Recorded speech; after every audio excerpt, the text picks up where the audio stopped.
All right, so let's dive into this deep dive on Indigo Airlines. Yeah. Sounds like a company with a lot of potential, at least from what you've told us. You're thinking long-term investment, right? Oh, yeah, that's the idea. Cool, cool. Well, we've got a ton of material to work with here. Annual reports, earnings call transcripts, news articles, the works. You've definitely done your homework. Well, we try.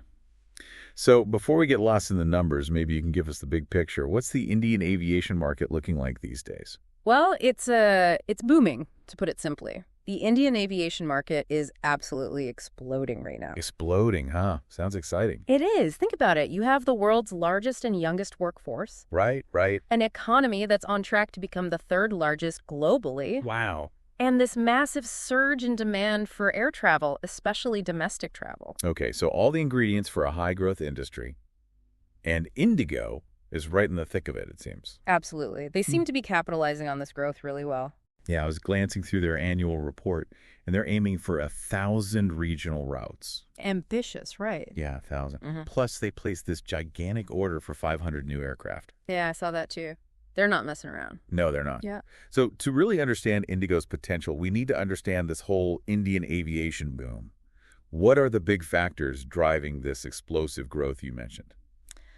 Well, there are a few key things. First, you have substantial government investment in the sector. They're really pouring money into airport infrastructure and creating a more favorable environment for airlines. Okay, so the government is on board with this whole aviation thing. Definitely. They see it as a major driver of economic growth. Makes sense. And what else? What else is fueling this boom? Well, you have a rising middle class with increasing disposable income. More and more people can afford to fly now. Right. So it's not just business travel anymore. Exactly. Leisure travel is a huge part of it. And then you have government initiatives to boost connectivity across the nation. Like that UDAN scheme I read about. The one that aims to connect smaller towns and cities by air. That's the one. UDAN stands for Uday Deshka Aam Nagrik. It basically means let the common man fly. That's a great tagline. It is. And it's really about making air travel accessible to a wider population. And stimulating regional economic growth, I imagine. Exactly. And that's creating a ripple effect. Airlines like Indigo are expanding their networks to capitalize on these new opportunities. Makes sense. So the government is investing, the middle class is growing, and there's this push to connect the entire country by air. No wonder the industry is taking off. Yeah, it's an exciting time to be in Indian aviation. Speaking of taking off, did you see that stat about the aircraft orders from Indian carriers? Yeah, it's mind-boggling. Over 1,100 new aircraft ordered in just 15 months. That's a huge vote of confidence in the industry's future. It really is. So the world is watching. India is becoming a global aviation hub. No doubt about it. And Indigo seems to be positioning itself as a leader in this transformation. Okay, let's zoom in on Indigo then. Yeah. How would you describe their strategy in this booming market? Well, they've established themselves as a leader by focusing on a few key things. First, a low-cost model. They're all about making air travel affordable. Okay, so the Southwest Airlines of India. Kind of, yeah. But they also have this relentless commitment to on-time performance. Which is huge, especially in a country as vast and diverse as India. Absolutely. And finally, they've built an extensive network that covers a massive number of destinations. Makes sense. You got to reach the people, right? Exactly. And it's not just talk. They have the youngest fleet in the world, with an average aircraft age of just 3.5 years. Wow, that's impressive. I bet that has a huge impact on their efficiency and costs. Oh, absolutely. A younger fleet generally means lower maintenance expenses, better fuel efficiency. Which is good for the environment, too. Definitely. And it can also lead to a more appealing experience for passengers. So it's a win-win-win. Okay, we've got this incredible growth story, a company that's well-positioned to capitalize on it. But what about the challenges? Are there any potential headwinds Indigo needs to watch out for? Well, there are always challenges in a dynamic industry like this. One thing that jumps out from their financial reports is the impact of foreign exchange rates. Yeah, the rupee versus the dollar. Exactly. A large portion of their costs, aircraft leases, maintenance, spare parts, even some fuel purchases are in foreign currencies, particularly U.S. dollars. So if the rupee weakens against the dollar, their costs go up. Exactly. It can really eat into their profits. It's a risk they'll need to manage carefully. They are. They use hedging strategies, basically financial tools, to mitigate currency fluctuations. Okay, so they're not just sitting back and hoping for the best. No, they're being proactive, Mm. and they're also growing their international operations, which helps generate more revenue in foreign currencies. Smart move, spread the risk, right? Exactly. Another potential headwind they mention in their annual report is reputation risk. Makes sense. Airlines are particularly vulnerable to negative incidents. Yeah, accidents, delays, security issues, anything that tarnishes their reputation can really hurt their brand. And their bottom line, ultimately. Right, so they have robust crisis management plans in place, but it's a risk they're constantly monitoring. It's like walking a tightrope. Yeah, balancing growth with safety and a stellar reputation. So we've talked about the industry landscape, Indigo's strategy, and even some of the challenges they face. Now, let's get into the nitty-gritty, their financials. What are some of the key things we should be looking at? Well, we can use a framework called the fundamental checklist to evaluate their financial performance. The first area we look at is profitability. We're talking profit margins, return on equity, and trends in their net income. We want to see if they're consistently making money and how they compare to their competitors. Okay, profitability is the first pillar. What else is on this checklist? Next, we delve into their operating dynamics. This is where we analyze metrics like their passenger load factor, how full are their planes on average. Right. Full planes, happy airlines. Exactly. Then there's RASK, which stands for Revenue per Available Seat Kilometer, Okay. and CASK costs per available seat kilometer. These ratios give us a good picture of how efficiently they're utilizing their assets and managing their costs. So it's not just about revenue, it's about how much it costs them to generate that revenue. Precisely. And speaking of CASK, I was looking at one of their earnings call transcripts, and they mentioned that their CASK actually decreased by 9.3% in a recent quarter. That's impressive. What drove that improvement? Lower fuel costs played a part, and they also benefited from a favorable foreign exchange situation. So things were aligning in their favor. Yeah, But it also suggests that they're quite good at controlling costs. they are, which is crucial for a low-cost carrier. Okay, so they're profitable, they're efficient. But a healthy business isn't just about today's performance, right? It's also about sustainability and future prospects. Absolutely, and that's why the next area we look at on the fundamental checklist is their cash flow and debt situation. Can they pay their bills, and can they handle the debt they're taking on to fuel this massive expansion? Those are the key questions, right? Exactly. We want to see strong cash flow generation to ensure they can fund their operations, invest in growth, and comfortably service their debt. Okay, so let's talk cash flow and debt. What's the story there? Well, the good news is their cash position has been steadily increasing. As of March 31st, 2024, they had over 347 billion rupees in cash. Wow, that's a lot of rupees. Yeah. But they must have a lot of debt too, right? Those massive aircraft orders can't be cheap. You're right.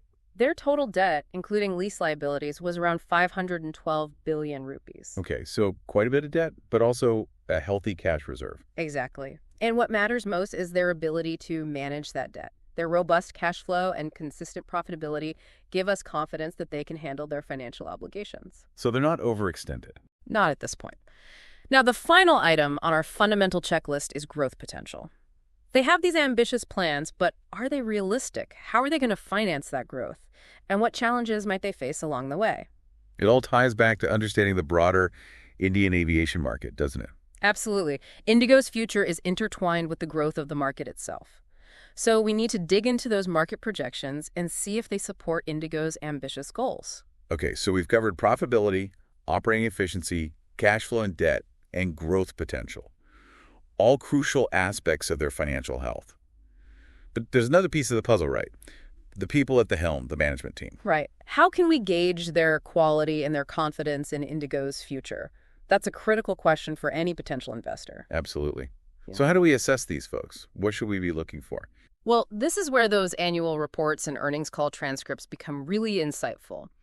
We can glean a lot about their decision-making, their track record, and how they've handled challenges.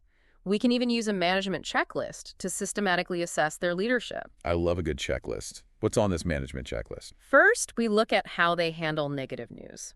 For example, in one of their earnings calls, they talked about an issue with Pratt & Whitney engines that grounded some of their aircraft.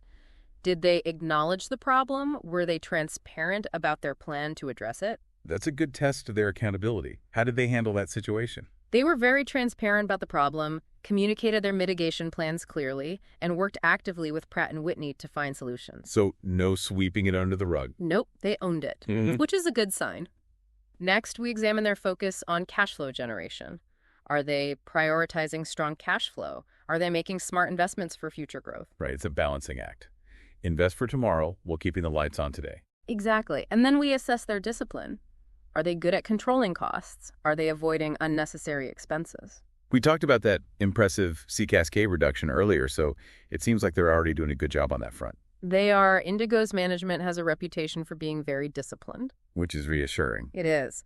Finally, we look at related party transactions. Are there any dealings with related parties that raise red flags? No funny business. Exactly. We want to see transparency and ethical conduct in all their dealings. Okay, so transparency, accountability, discipline, strong cash flow generation. Those are the hallmarks of good management, right? Absolutely. And from what we've seen so far, Indigo's management team seems to tick those boxes. That's encouraging. So we've got a good grasp of the industry landscape, Indigo's strategy, their financials, and we've even started to peek into their management style. Now, for the big question, does this company look like a good long-term investment for you? Well, based on everything we've discussed, there are definitely some positive signs. They're operating in a high-growth market. They've established themselves as a leader. They seem to be financially sound. Right, and they have a disciplined management team. But we still need to factor in those headwinds, the Yep. foreign exchange risks, the potential for reputational challenge there. It's never a simple yes or no answer. Of course not. So to really solidify our perspective, we need to delve deeper into their competitive advantages, what sets them apart from the competition. What are Indigo's key moats? That's where we'll pick up next. Well, let's get into those notes then. Sounds good. Let's dig into those moats then. I think the best place to start is by going back to that fundamental checklist we were talking about. It's really a framework for evaluating any company as a long-term investment. Right. We talked about profitability, operating dynamics, cash flow and debt, and growth potential. Exactly. Those are the 4 key areas we need to look at. So let's start with profitability. We want to see if Indigo is actually making money and if those profits are growing. Makes sense. Got to make sure they're not just burning through cash. Exactly. And the financials actually show some pretty impressive numbers.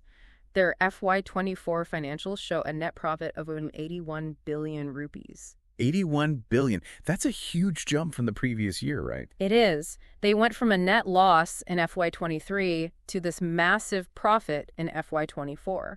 It's a pretty remarkable turnaround. So they weathered the storm and came out swinging. You could say that. And I think this turnaround really highlights how effectively they're leveraging those moats we talked about earlier. Their brand, their network, their operational efficiency. They're using those advantages to capitalize on the market growth. Okay, so profitability seems to be heading in the right direction.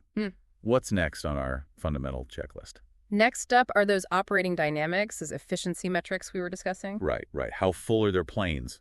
How much does it cost them to fly each passenger 1 kilometer?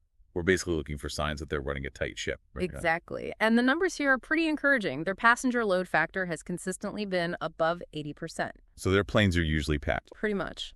And their SASK, that cost per available seat kilometer, continues to trend downwards. It hit 4.38 rupees in FY24. So they're keeping costs low while filling those seats. Sounds like a winning formula. It's a good sign. But we still need to consider their cash flow and debt situation. That's the next item on our checklist. Right. We don't want them running out of fuel for this growth trajectory.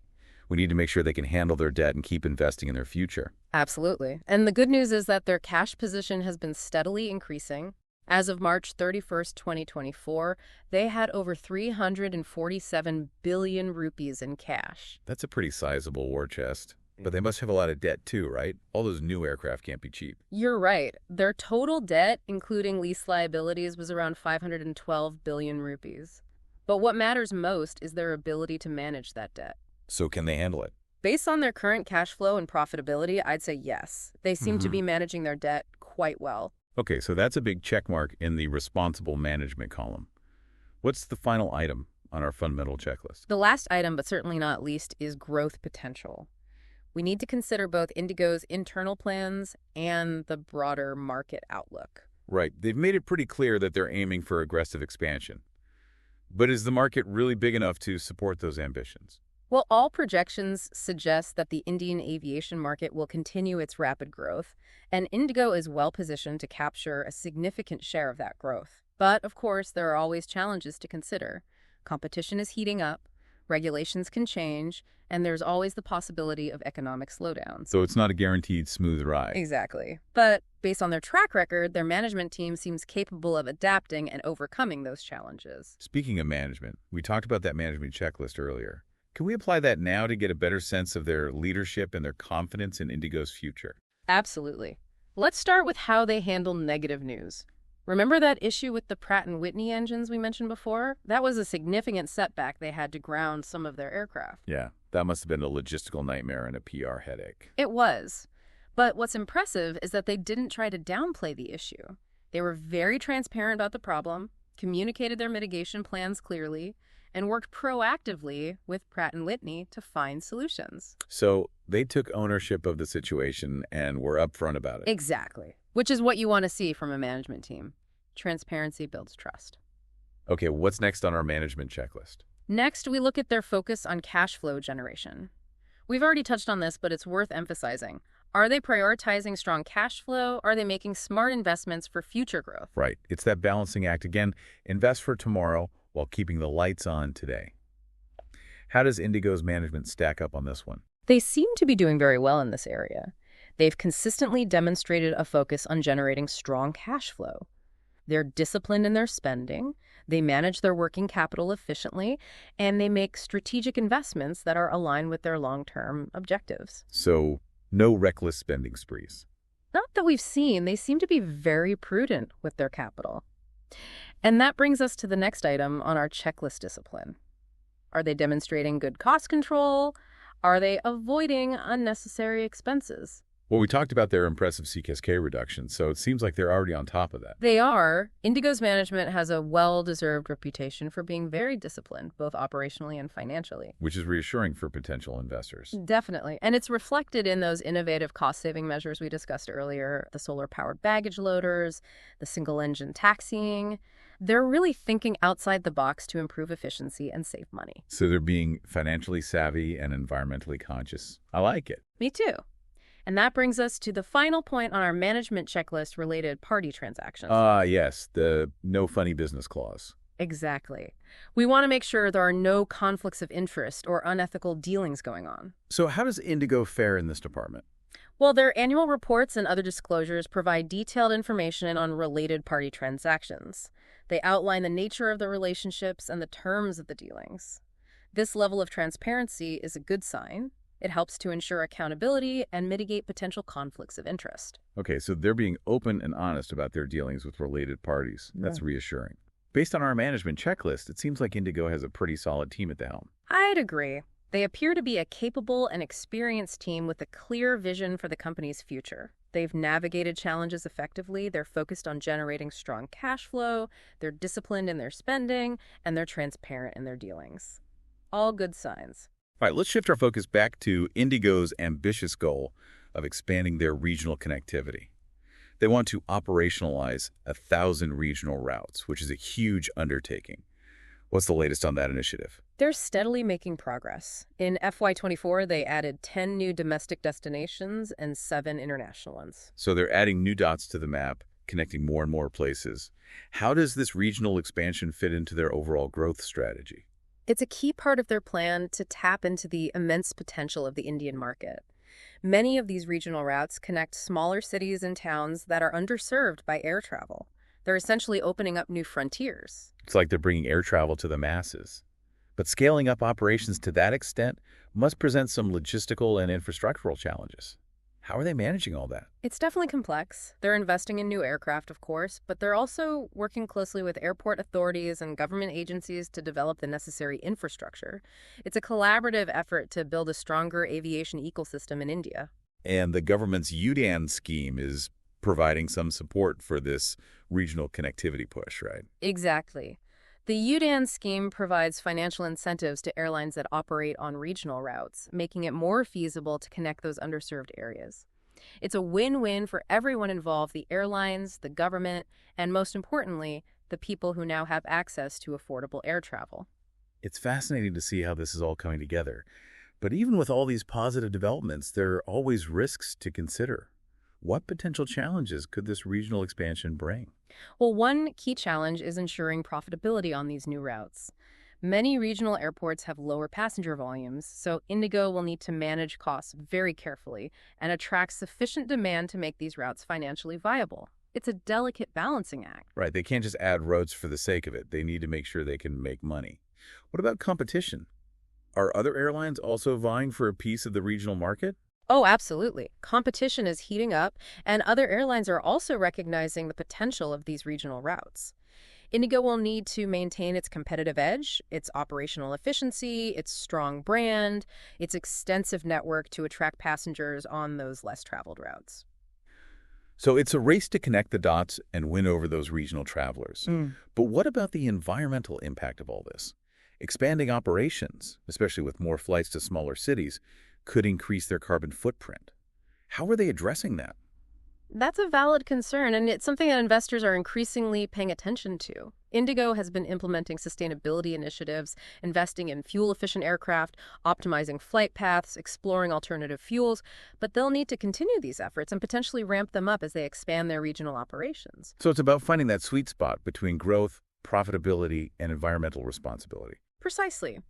And as investors, we need to consider all these factors, the opportunities, the challenges, and the long-term implications. It's not just about looking at the financials in isolation. We need to understand the bigger picture. Okay, let's bring it back to you. Based on everything we've discussed, the industry landscape, Indigo's strategy, their financials, their management, and their growth plans, does this company look like a good long-term investment option for you? That's the million-dollar question, isn't it? And ultimately, only you can answer that. But hopefully this deep dive has given you the information and insights you need to make an informed decision. It definitely has for me. But before we wrap up, I want to circle back to something you mentioned earlier, Indigo's key moats. What are those factors that give them a sustainable competitive advantage in this dynamic market? Let's recap. Their strong brand recognition is definitely a major moat. They've built a reputation for affordability, on-time performance, and a generally hassle-free experience, which really resonates with Indian travelers. Plus, they have that extensive network covering a vast number of destinations. Right, that reach is difficult to replicate.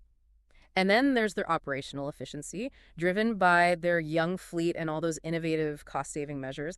They're able to offer low fares while still maintaining profitability. It's a tough combination to beat. So they have brand power, network reach, and operational efficiency. Anything else that sets them apart? Their management team is another key asset.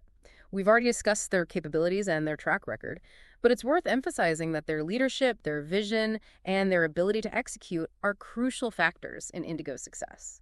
So it's not just about the tangible assets, the planes, the routes, the infrastructure, but also about the intangible assets, the brand, the management, the culture that really contribute to their competitive advantage. Exactly. Indigo has built a strong foundation for success, but the aviation industry is constantly evolving. They'll need to keep adapting and innovating to maintain their leadership position. This deep dive has been incredibly insightful. We've covered a lot of ground, and I think we've given you a really comprehensive view of Indigo Airlines, their strengths, their challenges, their potential for future growth. But before we wrap up, I have one final thought-provoking question for you. I'm all ears. Indigo's commitment to sustainability is evident in their various initiatives: fuel-efficient aircraft, solar-powered equipment, waste management. But how will they balance this rapid growth with their environmental commitments in the years to come? That's the big question, isn't it? The aviation industry is facing increasing pressure to reduce its environmental impact. How will Indigo navigate those challenges while continuing to expand its operations? It's like walking a tightrope, balancing growth and responsibility. Exactly. And the decisions they make in the coming years will have significant implications for their long-term sustainability, both financially and environmentally. It's a reminder that investing is not just about maximizing returns, it's also about supporting companies that are aligned with our values and contributing to a better future. Yeah, it's a balancing act for sure. And for us as investors, it's something to watch closely. How are they walking that line between growth and responsibility? Right. It's not just about talking the talk. They need to walk the walk. Exactly. But, it's encouraging to see that they're at least acknowledging the challenge and taking some steps in the right direction. Yeah, I agree. They're not ignoring it, which is a good sign. So we've explored their financials, their strategic positioning, their management team, their growth plans, even their sustainability initiatives. It's been a pretty thorough deep dive, wouldn't you say? Definitely. We've covered a lot of ground. What stands out to you from all this information? What are your key takeaways as you consider Indigo as a potential investment? Well, there's a lot to like, that's for sure. They're operating in a high-growth market. They have a solid track record of profitability. Right. They're led by a capable management team. And they're taking steps to address those sustainability concerns we talked about. But of course, like any investment, there are risks to consider. Absolutely. Yeah. No investment is a sure thing. Exactly. But I think we've equipped you with the knowledge and insights you need to make an informed decision. I think so too. Ultimately, it comes down to your individual investment goals and your risk tolerance. Right. Does Indigo align with your overall investment strategy? That's the key question. This has been a really insightful deep dive into Indigo Airlines. Thanks for sharing your expertise with us. My pleasure. It's been a great conversation. And to you, our listener, thanks for joining us on this deep dive. We hope you found it valuable. Yeah, we hope you learned something. Remember, the world of aviation is constantly changing. So stay informed, do your research, and make sure your investment decisions are aligned with your goals and your values. Well said. Happy investing.